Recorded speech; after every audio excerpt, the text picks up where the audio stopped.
காலையில் வேறு ஒரு வேலையில் மாட்டிக்கிட்டதால நாடாளுமன்ற நிகழ்வுகளை பார்க்க முடியல. வந்த உடனே பொதுச் செயலாளர் தோழர் விடுதலை ராஜேந்திரன் அவர்கள் தான் அந்த சம்பவத்தை சுட்டி காட்டினார். நாடாளுமன்றத்திற்குள்ளே என்ன நடந்ததுன்னு ராகுல் காந்தி செய்த சம்பவம். இன்றைக்கி அவர் என்ன பண்ணியிருக்கிறாருன்னா, நாடாளுமன்றத்துக்குள்ளே 2 புக்கை தூக்கிட்டு போயிருக்கிறாரு. அவர் எதை தூக்கிட்டு வந்தாலும் அது பஞ்சாயத்தாக மாறிடுது நாடாளுமன்றத்துக்கு உள்ள அப்படின்றது தான். அவர் 2 புத்தகத்தை தூக்கிட்டு வந்தார். ஒன்று மனுநீதி, இன்னொன்று அரசியலமைப்பு சட்டம். எடுத்து கையில் வைத்து கொண்டு இந்த அரசியலமைப்பு சட்டத்தில் என்ன இருக்கிறது? ஒன்றுமே இல்லை. நம்மை பாதுகாப்பது வேறு ஒரு சட்டம்.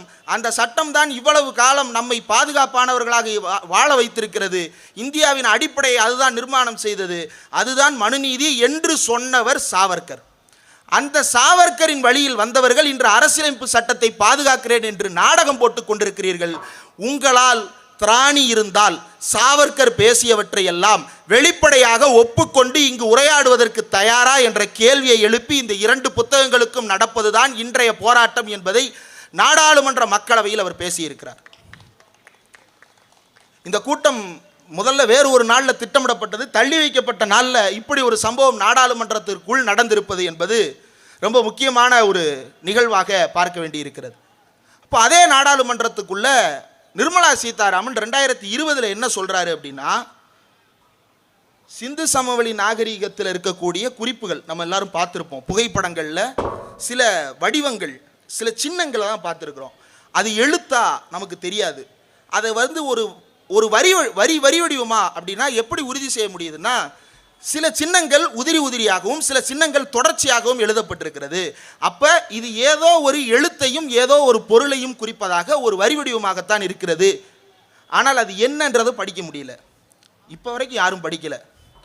ஆனால் அம்மையார் நிர்மலா சீதாராமன் படிச்சிட்டாரு. அவங்க தான் 2000 வருஷத்துக்கு முன்னாடி புத்தகமே இல்லாத காலத்தில் படித்தவங்களாச்சே. அவங்களுக்கு தெரியாதா சிந்து சமவெளி நாகரிகத்தின் சின்னங்களை எப்படி படிக்கிறதுன்னு? அவங்க என்ன சொல்கிறாங்கன்னா, அந்த காலத்திலேயே அங்கே எழுதப்பட்ட எழுத்துக்கள் இந்தியா மிகப்பெரிய ஒரு வணிக நாடாக இருந்ததற்கு சான்றாக இருக்கிறது அப்படின்னு அவர் சில வார்த்தைகளை எல்லாம் கூட சொல்கிறாரு. ஷெர்னி அப்படின்ற ஒரு வார்த்தையை சொல்கிறாரு, ஹட்டர் அப்படின்ற வார்த்தையை சொல்கிறாரு, இன்னும் சில வார்த்தைகள்லாம் சொல்லி இதெல்லாம் கண்டுபிடிச்சிட்டாங்க அப்படின்னு நாடாளுமன்றத்திலே போய் சொல்கிறாரு. இந்த பொய்யை கேட்டுக்கொண்டு நாம் இதெல்லாம் பொய்ன்னு கடந்து போயிடுறோம். இந்த அண்ட புழுகை எவன் நம்புவான்னு கடந்து போயிடுறோம். ஆனால் இந்த பொய்க்கு பின்னால் ஒரு பெரும் வரலாற்று திரிபை நடத்தி கொண்டே இருக்கிறார்கள். சிந்துவெளி நாகரிகத்தினுடைய படங்களை நீங்கள் பார்த்துருப்பீங்க. ஒரு பெரிய மைய கூடம் போல் இருக்கும். அந்த நகர நிர்மாணம் எப்படி இருக்கும் அப்படின்னா, நீங்கள் இன்றைக்கி ரோம் அல்லது கிரீக் அப்படின்ற நகரங்களினுடைய பழைய கட்டுமானங்களை நினைவுபடுத்தி பார்த்தீங்க அப்படின்னா அதற்கு முந்தைய வடிவம் போல் அது காட்சியமைக்கும். நடுவில் ஒரு பெரிய மாளிகை போன்ற தோற்றம் இருக்கக்கூடிய மதில் சுவர்கள் உள்ள வீடுகள், வெளியே வர வர டவுனுடைய அவுட்ஸ்கர்ட்ஸ் மாதிரி விளிம்பு நிலை பகுதிகள் மாதிரி அந்த பகுதிகள் விரிவடைந்து கொண்டே போகிறது. இது என்ன அப்படின்னா, அவங்க என்ன எழுதி வச்சிருக்கிறான் அப்படின்னா, இது அந்த காலத்திலேயே சாதி இருந்ததற்கான சான்றாவணம் அப்படின்னு எழுதுகிறான். அதாவது 2000 வருஷத்துக்கு பிறகு நடந்ததை 3500 வருஷத்துக்கு முன்னாடி நடந்ததாக மாற்றி எழுதுவது, இன்றைய காலத்தோடு அந்த வரலாற்றை பொருத்தி பார்ப்பது. அந்த காலச்சூழல் என்பது என்ன, இன்றைய காலச்சூழல் என்பது என்ன என்பதை பற்றி மக்கள் யோசிக்க மாட்டார்கள் என்கின்ற ஒரு மூட நம்பிக்கையிலிருந்து இந்த கருத்துக்களை திரித்து கொண்டே இருக்கிறார்கள் தொடர்ச்சியாக. இன்னைக்கு பாடப்புத்தகத்திலே எழுதிட்டான் சிந்து சரஸ்வதி நாகரிகம் என்று. சரி, தமிழில் இது பற்றி எவ்வளவு ஆய்வுகள் நடத்தப்பட்டிருக்கின்றன என்று எடுத்து பார்த்தால் வேதனையாகத்தான் இருக்கிறது. நாம் ஒரு மரபாக சிந்துவெளி நாகரிகத்துக்கும் நமக்கும் இருக்கக்கூடிய தொடர்புகளை பற்றி தொடர்ந்து பேசி கொண்டிருக்கிறோமே தவிர ஆய்வுகள் நடந்திருக்கிறதா அப்படின்னா ரொம்ப ரொம்ப குறைவான ஆய்வுகள் தான் நடந்திருக்கிறது. ஆங்கிலத்திலும் பிற நாட்டாளர்கள் எழுதிய குறிப்புகளிலும் இருக்கும் அளவிற்கு கூட தமிழில் அந்த ஆய்வுகள் செய்யப்பட்டிருக்கிறதா என்பது தெரியவில்லை, தொகுப்பாக இல்லை. அந்த தொகுப்புகள் இல்லாமல் போகும் பொழுது என்ன ஆகும் என்றால், இந்த நாகரீகம் ஆரிய நாகரீகம் என்றும் ஆரிய படையெடுப்பு என்பது பொய் என்றும் அவன் தன்னை நிரூபித்துக் கொள்வதற்காக பயன்படுத்துவதற்கு சிந்துவெளி நாகரீகத்தை திருட பார்க்கிறான்.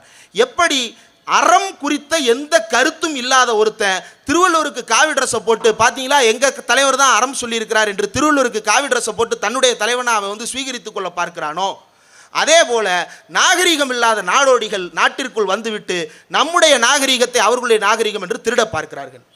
சரி, இந்த பழமைவாதத்தை பிடித்து கொண்டு நாம் என்ன செய்ய போகிறோம் என்றால், அது வெறும் பழமைவாதம் மட்டுமல்ல, நம்முடைய மரபுகளை நாம் எப்படி பாதுகாக்கப் போகிறோம் என்பதிலிருந்து நாம் பேச வேண்டி இருக்கிறது. அவனும் மரபுகளை பாதுகாக்கணும்னு பேசுகிறான். அந்த மரபு சாதிய மரபாக இருக்கிறது, அந்த மரபு மத மரபாக இருக்கிறது, அந்த மரபு ஏற்றத்தாழ்வு கொண்ட மரபாக இருக்கிறது. ஆனால் நாம் பாதுகாக்க நினைக்கின்ற மரபு என்பது என்ன மரபு? அது குறள் நெறி மரபாக இருக்கிறது, மனிதனும் மனிதனும் சமம் என்கின்ற மரபாக இருக்கிறது. நாம் பாதுகாக்க நினைப்பதும் அவன் பாதுகாக்க நினைப்பதும் ரெண்டு மரபுன்ற சொல்லுக்குள்ள ஒன்று போல தோன்றினாலும் இரண்டும் அடிப்படையில் வேறு வேறு. எப்படி அரசியலமைப்பு சட்டத்தை திருத்த வேண்டும் என்று நாம் சொல்லுவதும் அவன் சொல்லுவதும் ஒன்று இல்லையோ அதே போலத்தான் எல்லாமும். இன்றைக்கு ஒரே நாடு ஒரே சட்டம் என்று எல்லாவற்றையும் கொண்டு வருகிறார்கள். இந்தியா என்பது சாதி ரீதியாக பிளவுபட்ட ஒரு நாடாகத்தான் இருக்கிறது. இன்றைக்கும் அந்த சாதிகள் தீர்ந்து விட்டதா என்றால் இல்லை. இப்போது கூட சிலர் கேலி பேச தொடங்கி இருக்கிறார்கள். இதுதான் திராவிட பூமியா, இதுதான் பெரியார் மண்ணா என்று கேலியாக அதை பேச தொடங்கி இருக்கிறார்கள். இது பெரியார் மண்ணாக இருக்க கண்டுதான் நம் பெயருக்கு பின்னால் சாதி இல்லாமல் இன்றைக்கு மனிதர்களாக நாம் வாழ்ந்து கொண்டிருக்கிறோம். மனதில் ஒரு உணர்வு யாருக்கோ ஒட்டி கொண்டிருக்கிறது என்றால் அதுவும் சில காலத்தில் துடைத்து எறியப்படும். படித்து பண்பட நம் மனதிலிருந்து சாதிய உணர்வுகள் அகல வேண்டும் என்பது நம்முடைய எதிர்பார்ப்பு. ஆனால் அதை தாண்டி வேறு ஒரு இடத்தில் சாதி தன்னை வலிமைப்படுத்திக் கொள்கிறது. உலகத்திலேயே இவ்வளவு பெரிய கொடுமை வேறு எந்த நாட்டிலும் நடந்திருக்காது. அறிவியல் வளர வளர அந்த சமூகத்தில் இருக்கக்கூடிய ஏற்ற தாழ்வுகள் என்பதும் மரபார்ந்த ஒடுக்குமுறை என்பதும் மாறிக்கொண்டே வந்திருக்கிறது. ஆனால் இந்தியாவில் 2000 ஆண்டுகளாக இருக்கக்கூடிய ஆண்டார் அடிமை மரபு என்பது அறிவியலுக்குள்ளும் தன்னை நிலைநிறுத்தி கொண்டு, அறிவியல் தொழில்நுட்ப வளர்ச்சிக்குள்ளும் தன்னை உள்ளே புகுத்தி கொண்டு ஏற்றத்தாழ்வுகளை அப்படியே கட்டுமானமாக வைத்து கொண்டே இருக்கிறது. புதிய கட்டுமானமாக இந்த சாதியை நிர்மாணித்து கொண்டே இருக்கிறது. இதை எதிர்த்து கொண்டிருக்கக்கூடிய போராட்டத்தில் பெரியாரை பின்பாயிண்ட் பண்ணி இவர் என்ன செய்து விட்டார், வேறு தலைவர்களை பின்பாயிண்ட் பண்ணி இவர் என்ன செய்து விட்டார் என்று கேட்க தொடங்கி இருக்கிறார்கள். பெரியார் அடித்த அடிதான் இந்தியா சுதந்திரம் அடைந்து 75 ஆண்டுகளுக்கு பிறகு, இந்த 75 வருஷத்துக்கு முன்னாடி இந்த பார்லிமெண்ட்ல இந்த மனுநீதி இந்தியாவுக்கு எதிரானதுன்னு பேசுறதுக்கு எவனுக்கும் திராணி இல்லை. இந்த ஒடுக்குமுறையை பேசுவதற்கு தமிழ்நாட்டிலிருந்து அண்ணாவும் ஈவேக்கு சம்பத்தும் போக வேண்டி இருந்தது நாடாளுமன்றத்திற்கு. வேறு யாரும் இதை பேசுவதற்கு முன்வரவில்லை. ஆனால் இன்றைக்கு இந்தியாவை ஆண்ட நாம் யாருக்கு எதிராக போராடினோமோ அந்த கட்சி இந்த மனுநீதியை கொளுத்தும் நாள் தான் இந்தியாவுக்கு திருநாள் என்று பேசுகிறது என்றால் அது பெரியாரிய இயக்கங்களுக்கு கிடைத்த வெற்றி, நம்முடைய தொடர் போராட்டங்களுக்கு கிடைத்த வெற்றி. இந்த தொடர் போராட்டம் என்பது எப்படிப்பட்டதாக இருந்திருக்கிறது? இதற்கிடையில் நாம் பல இழப்புகளை சந்தித்திருக்கிறோம். இந்த மாற்றங்களை நம் கண்ணுக்கு முன்னால் நிறுத்தாமல் என்ன சொல்லுகிறார்கள் என்றால், பெரியாரிய இயக்கங்கள் சோர்வடைந்து விட்டன, பெரியாரிய இயக்கங்கள் முன்பு போல இயங்கவில்லை, முன்பு போல இயங்காத திராவிட இயக்கங்களை பார்த்துத்தான் பாடம் படித்துவிட்டு நாடாளுமன்றத்தில் ராகுல் காந்தி மனுஸ்மிருதியை எதிர்த்து பேசுகிறாரா? இந்த பெரியாரிய இயக்கங்கள் இன்னும் தீவிரமாக இயங்கிக் கொண்டிருக்கின்றன, இன்னும் வேகமாக இயங்க வேண்டும் என்பதற்கான சான்றுதான் நாடாளுமன்றத்தில் இப்போது நடந்து கொண்டிருக்கக்கூடிய விவாதங்கள்.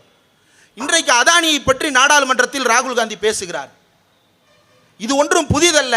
இதே நாடாளுமன்றத்திற்கு உள்ளே போவதற்கு முன்னால் நம்முடைய திராவிடர் கழகத்தைச் சேர்ந்த பெரியாரும் சரி, அண்ணாவும் சரி, திராவிட இயக்க தொண்டர்களும் சரி தொடர்ந்து பேசியது என்ன? டாட்டாவுக்கும் பிர்லாவுக்கும் தாரவாக்கத்தானே நடத்துறீங்க நாடகம்ன்றது தானே நாம் கேட்டது. இந்த சுதந்திர போராட்டத்திற்கு பின்னால் வேறு ஒரு அஜெண்டா இருக்கிறது என்பதை அப்போதே வெளிச்சம் போட்டு காட்டினார்கள். திராவிட இயக்கம் தான் அன்றைக்கும் வெளிச்சம் போட்டு காட்டியது. இன்றைக்கு அது அதானிக்கு எதிரானதாக இப்போது புரிந்து கொள்ளப்பட்டிருக்கிறது. இதுவும் திராவிட இயக்கத்துக்கு கிடைத்த வெற்றிதான். முதலாளிகளை பற்றி அன்றைக்கே திராவிடர் கழகம் எச்சரித்தது. திராவிட இயக்கத்தவர்கள் எச்சரித்தார்கள், பெரியார் எச்சரித்தார், அண்ணா எச்சரித்தார், காந்திக்கு பின்னால் முதலாளிகள் ஒளிந்து கொண்டிருக்கிறார்கள் என்று. அன்னைக்கு காந்தி தானே ஏழையா வந்தார், இன்னைக்கு ஏழை தாயின் மகன் ஒருத்தர் வந்திருக்கிறாரு. புதிய இந்தியாவை பெற்றெடுக்க தொண்டர்களே வருக அப்படின்னு கூப்பிட்டுக்கிட்டு இந்தியாவை புதிய இந்தியாவாக மாற்றும் திட்டத்தோடு அவர் களமிறங்கி இருக்கிறார். அந்த களத்தில் என்ன நடந்து கொண்டிருக்கிறது அப்படின்றத நாம் தீவிரமாக பார்க்க வேண்டும். தமிழ்நாட்டை பற்றிய விமர்சனங்கள் என்பது தொடர்ச்சியாக வரத் தொடங்கி இருக்கிறது. தமிழ்நாட்டினுடைய சூழல் எப்படியானதாக இருக்கிறது? தமிழ்நாடு கேரளாவில் சென்று பேசும்பொழுது ஒரு முக்கியமான விஷயத்தை அடிக்கோடிட்டு பேசுகிறார். என்ன? கடந்த 100 ஆண்டுகளில் இல்லாத அளவிற்கு பெரிய மாற்றங்களை நாம் சமூகத்தில் நிகழ்த்தி காட்டி இருக்கிறோம். அதே வேளையில் இந்த முன்னேற்றங்களில் நமக்கு சில போதாமைகளும் இருந்திருக்கின்றன. அறிவியல் முன்னேற்றங்கள் நமக்கு போதுமான மாற்றத்தை தந்தமையாக இல்லை. இன்னும் நாம் போக வேண்டிய தூரம் அதிகமாக இருக்கிறது. என்ன விலை கொடுத்தாவது நாம் சமூகத்தில் சாதியை ஒழிக்க பாடுபட வேண்டும் என்று பேசியிருக்கிறார். வேறு எந்த மாநிலத்திலும் இந்த பேச்சை நீங்கள் கேட்க முடியாது. தமிழ்நாட்டில் பேசுகிறார். அதற்கு எதிராக சில விஷயங்களை இப்போது பேச எழுத ஒரு புதிய கூட்டம் உருவாகி இருக்கிறது. என்னவென்றால், திராவிட மாடல் என்பது பொய் என்று பேச தொடங்கி இருக்கிறார்கள். திராவிட மாடல் என்பது எந்த அளவுக்கு உண்மை எந்த அளவுக்கு பொய் அப்படின்றத கோவன் தோழர் பாடும்போது ஒன்று சொன்னார். 2011 அப்பாவும் பையனும் கைகட்டி நின்ன ஒரு நிகழ்வை சுட்டி காட்டினார். இந்த பேரெல்லாம் சொல்ல விரும்பலை. நாளைக்கு இந்த கொள்கைகள் வலுச்சேர்ப்பவர்களாக வந்தால் வரவேற்கத்தான் செய்ய போகிறோம், இல்லை என்று மறுப்பதற்கில்லை. ஆனால் இன்றைக்கு என்னவாக இருக்கிறார்கள் என்ற இடத்திலிருந்து எடை போட்டு பார்த்தால், திராவிட மாடல் என்பது பொய்யானது, திராவிட மாடல் என்பது ஊழல் மிக்கது, திராவிட மாடல் என்பது மக்களை ஏமாற்றி கொண்டிருக்கிறது என்று பேசி கொண்டிருக்கிறார்கள். இது உண்மையா? சரி, திராவிட மாடல் சாதியை ஒழித்து விட்டதான்னு கேட்குறாங்க. வேங்கைவேல் சம்பவத்தை உதாரணம் காட்டுறாங்க. வேங்கைவேலில் 2 சமுதாயங்களுக்கு இடையில பிரச்சனை. யாரோ ஒருவர் தொட்டியில் மலம் கலந்து விட்டார். அந்த மலம் கலந்த தொட்டியிலிருந்து வெளியேறிய தண்ணீரை குடித்து நம் வீட்டு பிள்ளைகள் பலரும் பாதிக்கப்பட்டு மருத்துவமனையில் அனுமதிக்கப்பட்டு பெரும் சிகிச்சைக்கு பிறகு மீட்டெடுக்கப்பட்டு இப்போது அவர்களுக்கு சுகாதாரமான சூழலை உருவாக்குவதற்கு போராடி கொண்டிருக்கிறோம். கைது பண்ணியா இல்லையா, இதை தான் கேள்வியாக முன்னெடுக்கிறாங்க. நம்மளே பலருக்கு கோபம் வருது. கைது பண்ணாதான் என்ன அப்படின்ற கோபம் வந்துடுது. கைது என்பது எதற்கு கோரப்படுகிறது என்ற இடத்திலிருந்து யோசிக்க வேண்டும். கைது என்பது ஏன் கோரப்படுகிறது? அந்த இடத்தில் மாற்றம் நிகழ வேண்டும் என்பதற்காக கைது கோரப்படுகிறதா, அல்லது யாராவது ஒருத்தனை கைது பண்ணி காட்டு அப்பத்தான் அந்த சமூகத்துக்கும் இன்னொரு சமூகத்துக்கும் இடையில நாங்கள் சண்டை மூட்ட முடியுன்றதுக்காக கோரப்படுகிறதா? கைதினுடைய நோக்கம் என்னவாக இருக்க வேண்டும்? சமூகத்தில் மாற்றத்தை நிகழ்த்துவதாக இருக்க வேண்டும், அல்லது அந்த சமூகத்தில் இருக்கக்கூடிய பிணக்குகளை தீர்ப்பதாக இருக்க வேண்டும். அந்த இடத்திலிருந்து நாம் பேச வேண்டுமே தவிர, கைது செய்து விட்டால் போராட்டம் முடிந்து விட்டது என்ற இடத்தை நோக்கி நம்மை நகர்த்தி கொண்டிருக்கிறார்கள். கைது தீர்வு அல்ல, அதை தாண்டிய வேலைகள் அங்கு தேவைப்படுகிறதே. அந்த வேலையை செய்வதற்கு இங்கு திராவிடர் இயக்கங்களை தவிர வேறு யாரும் முன்வந்தார்கள்?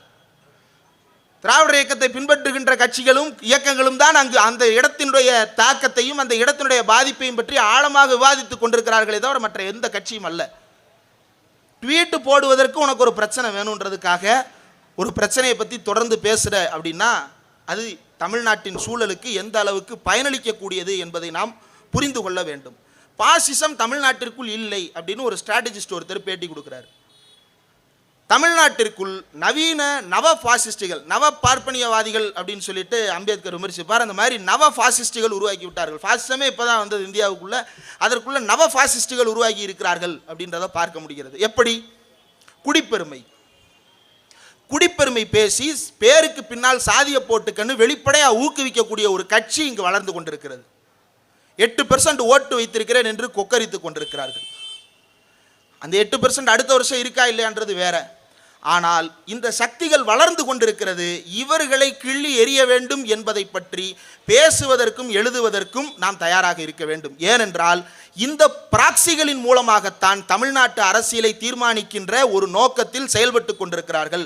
இந்த பிராக்சிகள் தான் தமிழ்நாடு மட்டுமல்ல இந்தியா முழுவதும் வேலை பார்த்திருக்கிறார்கள். த நியூ பிஜேபி அப்படின்னு ஒரு புத்தகம் நளின் மேத்தா அப்படின்றவர் எழுதியிருக்கிறார். அந்த புத்தகத்தை படித்தால் இது பாஜகவிற்கு ஆதரவாக எழுதப்பட்ட புத்தகம் போலத்தான் தோன்றும்.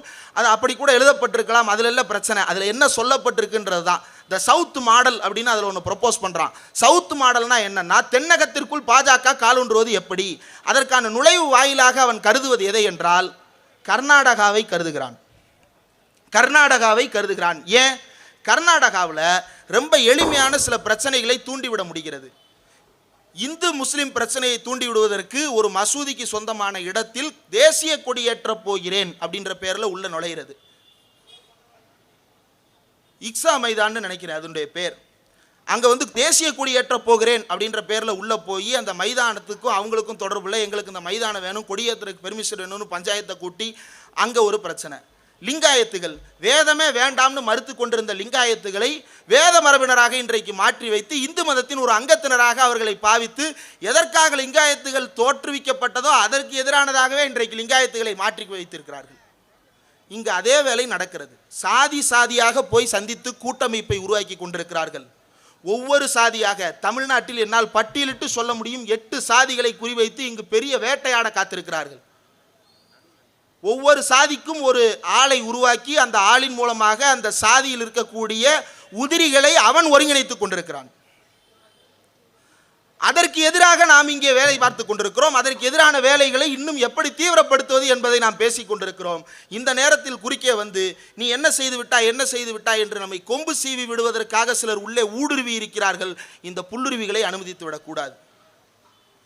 ஏன் இது எதிர்க்கப்பட வேண்டியது என்றால், பொதுவாகவே இந்த பல்லு பிடிச்சு பார்க்கறது, கற்பை நிரூபிக்கிறது அப்படின்ற இடத்திலிருந்து நம்மளை லிட்மஸ் டெஸ்ட் பண்ண, நான் ஏன் தீ குளிச்சு காட்டணும்? இந்த நாட்டிலேயே பேருக்கு பின்னால் சாதி போட்டுக் கொள்ளாத ஒரு மாநிலமாக இந்த மாநிலம் தான் இருக்கிறது. இந்த திராவிட இயக்கம் எதற்காக தீக்குளித்து காட்ட வேண்டும்? இந்த நாட்டிலேயே அரசியலமைப்பு சட்டத்தில் முற்போக்கான மாற்றங்களை கொண்டு வர வேண்டும் என்று சொல்லுகின்ற ஒரே மாநிலமாக நான் தான் இருக்கிறேன். இதை பேசுகின்ற திராவிட இயக்கம் எதற்காக கற்பை நிரூபித்து காட்ட வேண்டும் என்று கேட்கப்படுகிறது. எதற்காக தீக்குளித்து காட்ட வேண்டும்? நம்மை தீக்குளித்து காட்டுவதற்கு வற்புறுத்துவதன் மூலமாக நம்முடைய தோழர்களை இன்செக்யூரிட்டிக்கு ஆட்படுத்தி கொண்டிருக்கிறார்கள். இந்த தமிழ்நாடு திராவிட மாடலில் வெற்றி அடைந்திருக்கிறது. அந்த வெற்றி என்பது தொடர்ந்து அடுத்த கட்டத்திற்கு நகர்த்தி செல்வதற்கான வேலையை பார்க்க வேண்டும். இந்த முன்னேற்றம் வேறு எந்த மாநிலத்திலும் கிடையாது.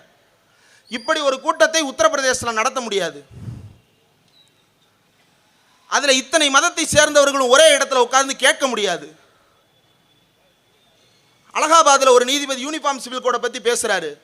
எங்கெங்கேயோ இருந்து யாரோ நீதிபதிகள் ட்ரையல் கோர்ட்டுன்ற பேரில் எதையோ தோண்டுவதற்கு வேலை பார்த்து கொண்டிருக்கிறார்கள். இன்றைக்கி அதான் ஓவைசி பிடிச்சி நாடாளுமன்றத்தில் ஒரு கேள்வி கேட்டிருக்கிறாரு. நான் இந்த பார்லிமெண்ட்டை தோண்டி பார்க்கணும்னு ஆசைப்பட்றேன், கீழே ஏதாவது இருக்கான்னு நான் பார்த்துட்டு இந்த இடத்த என்னதான் வேற ஒருத்தர் தான் முடிவு பண்ணலாம்னு. ஓவைசியை ஏற்றுக்கிறோம் இல்லைன்றது வேற. ஆனால் அந்த கேள்வி அது எதை நோக்கி நகர்த்துது? எல்லாருக்குள்ளே இருக்கக்கூடிய மிருகத்தனத்தை தூண்டி விடுவதாக இன்றைய பாஜக பாசிச அரசு உருவாகி இருக்கிறது. இந்த கேள்வியை நாம் அவ்வளோ வெளிப்படையாக கேட்ட மாட்டோம். ஆனால் ஓவைசி கேட்பார். நான் இந்த நாடாளுமன்றத்தை தோண்டி பார்த்தால் என்னன்னு ஓவைசி நாடாளுமன்றத்துக்குள்ளே கேட்பார். இதே கேள்வி ராகுல் காந்தி பேசினா சும்மா விடுவாங்களா? விட மாட்டாங்க. அவங்க யாரை பேச வைக்கணுன்றதுல தெளிவாக இருக்கிறாங்க. அவங்க பேசிடுவாங்க, நம்ம தூண்டப்பட்டு விடுவோம். இந்த திரியை கொளுத்திட்டா போதும் இவங்க பத்திக்கிட்டு எறிவாங்க அப்படின்னு. ஆனால் பெரியார் இந்த மண்ணை பக்குவப்படுத்தி இருக்கிறார். நம்ம குளத்தூர் மணி அண்ணனும் கோவை ராமகிருஷ்ணன் அவர்களும் எங்களுக்கு பேட்டி கொடுக்கும் பொழுது ஒரு விஷயத்தை குறிப்பிட்டாங்க. பெரியார் ஒரு போராட்டத்தை முன்னெடுக்கும் பொழுது எல்லாம் தயாராக இருங்க, சொல்லும் போது கொளுத்தலாம் அப்படின்னு சொல்லிட்டு விட்டுட்டார். அவர் எதையும் அதுக்கப்புறம் சொல்லவே இல்லை. திருச்சி ரயில்வே ஸ்டேஷனுக்கு டெய்லி ஒருத்தர் கருப்பு சட்டையை போட்டு வந்து ட்ரெயின் மாஸ்டரை பிடிச்சி நிப்பாட்டி, இந்த பத்திரிக்கையில் இன்றைக்கி ஏதாவது செய்தி வந்திருக்கா, இந்த பத்திரிக்கையில் இன்றைக்கி ஏதாவது வந்திருக்கான்னு டெய்லி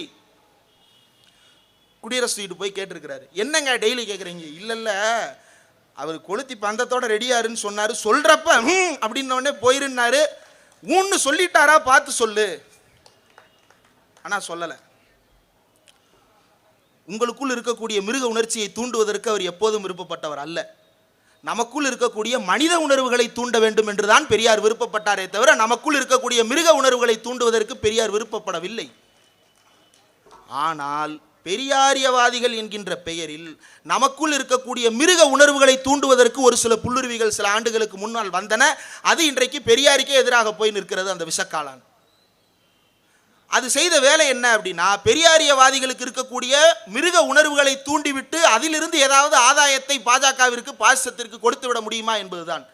அதே வேலை திட்டத்தோடு இப்போது பலரும் இறங்கி இருக்கிறார்கள். அதற்கு நாம் இடம் கொடுத்து விடக்கூடாது.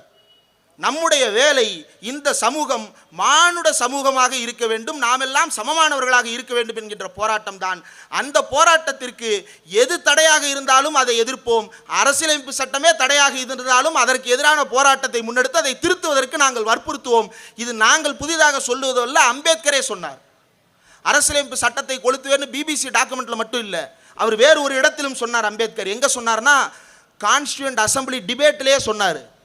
சும்மா என் பேரில் பழி எழுதாத கொளுத்தி விட்டு போயிருவேன் இந்த டாக்குமெண்ட்டான்னு அம்பேத்கர் பேசினார். எங்கே பேசினார் தெரியுமா? எல்லாம் சொல்லும் பொழுது ஷாக்காக கூட கூடும். நான் இன்னொரு 5 நிமிடத்திற்குள்ளே முடித்துடுறேன். ஏன்னா ஆளுநர் குறித்தான விவாதம், ஆந்திரா பில் அப்படின்னு ஒரு பில்லு பாஸ் ஆகுது. அந்த பில்லு பாஸ் ஆகும் பொழுது ஆளுநர் குறித்தான பேச்சு வருகிறது. அப்போ என்ன பேசப்படுகிறது அப்படின்னா, ஒரு சிலர் ஆளுநருக்கு அதிகாரம் இருந்தால் தேவலாம் போலையே அப்படின்ற பேச்சை முன்னெடுக்கிறாங்க. அம்பேத்கரும் என்ன சொல்லுகிறார் என்றால், ஆமாம் சுவிட்சர்லாந்து மாதிரியான நாடுகளில் ஆளுநருக்கு அதிகாரம் இருக்கிறது.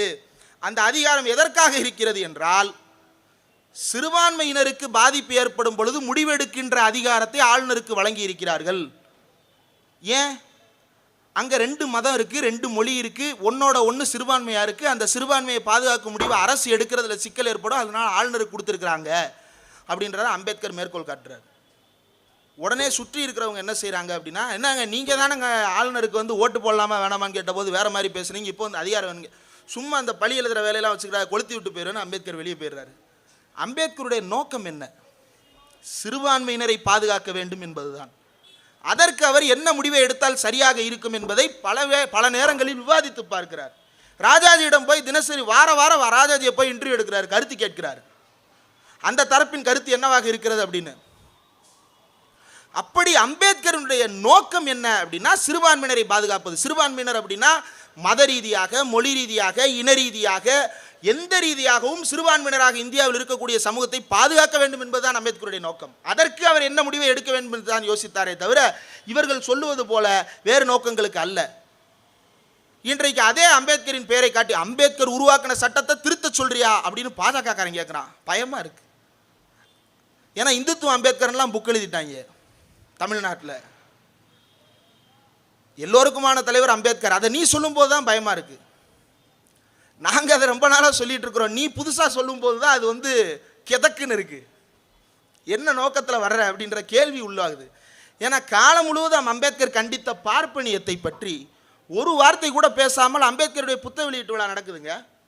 பெரியாருடைய புத்தக வெளியீட்டு விழா மேடை ஏதாவது ஒன்று பார்ப்பனியம்ன்ற வார்த்தை இல்லாமல் இருக்குமா? வாய்ப்பே இல்லை. ஆனால் அம்பேத்கருடைய புத்தக வெளியீட்டு விழாவில் அந்த மேடையில் பார்ப்பனியம்ன்ற வார்த்தை இல்லாமல் கட்டமைக்க பார்க்குறாங்க. அந்த பத்திரிகை என்ன நோக்கத்திற்காக அதை செய்கிறது?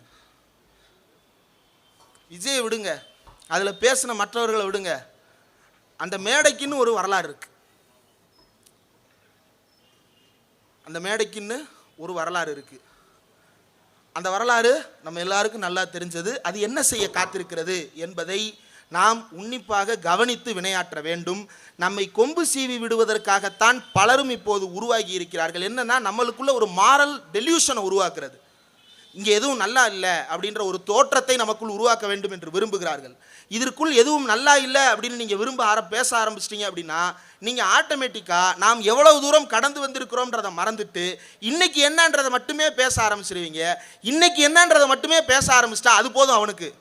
நீங்கள் பழசை உதித்து விடணும். நீங்கள் நம்ம வரலாறுன்னு ஒன்று சுமந்துட்டு வர்றமே, அந்த வரலாற்றை உதித்து விட்டால் போதுமானது. அவன் அதை எடுத்து வேற மாதிரி கோத்துக்கிடுவான்.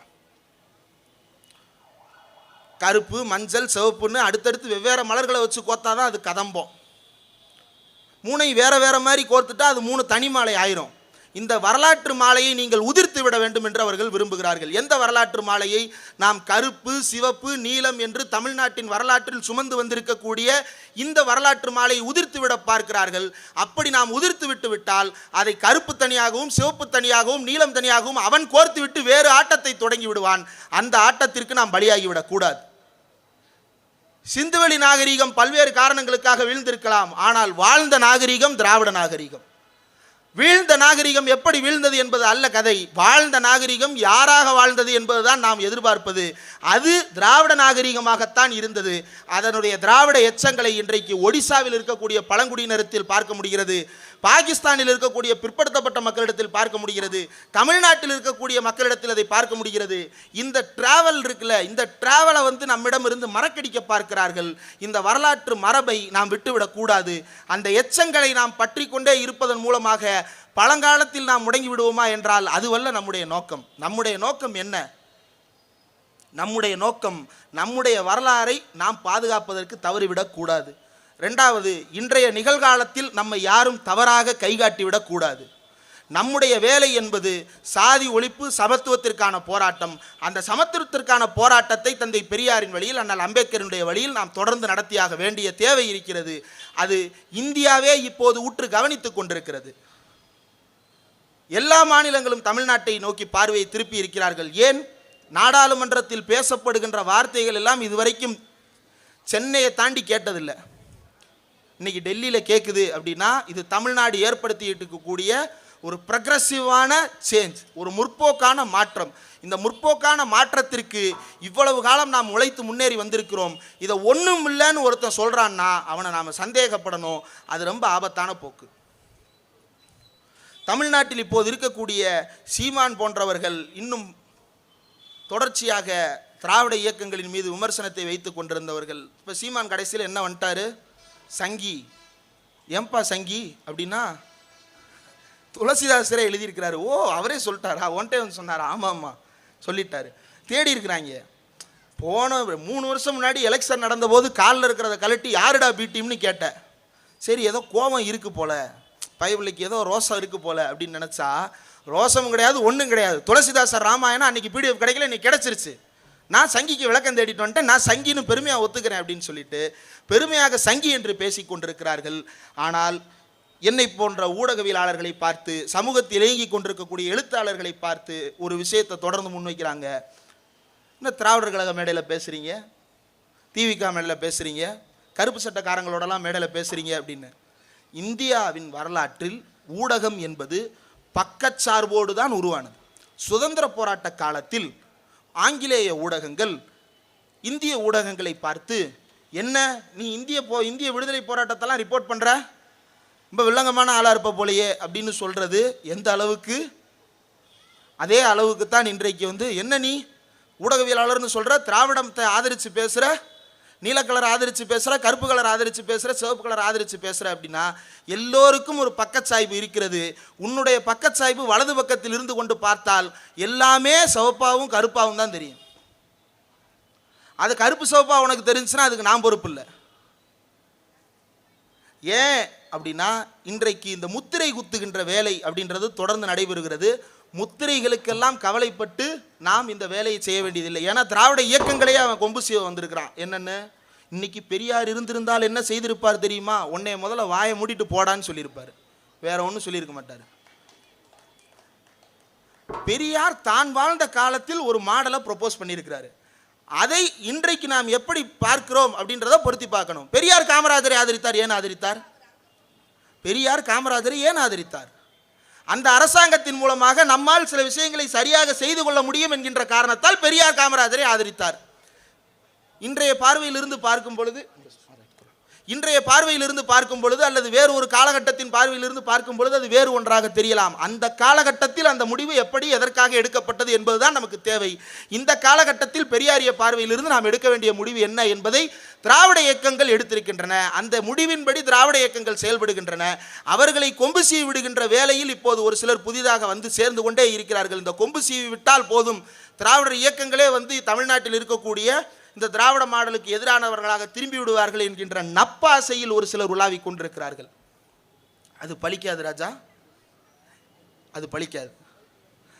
வாய்ப்பு இல்லை ராஜா, அதுக்கு வாய்ப்பே இல்லை. கடைசியாக தோழர் கோவன் அவர்கள் பாடும் பொழுது ஒரு விஷயத்தை சொன்னார். இந்த மேடைக்கு இந்திரகுமாரெல்லாம் வருகிறார் அப்படின்னு. இந்த மேடையில் நிற்பதை நாம் பெரிய தகுதியாக நான் கருதுகிறேன்.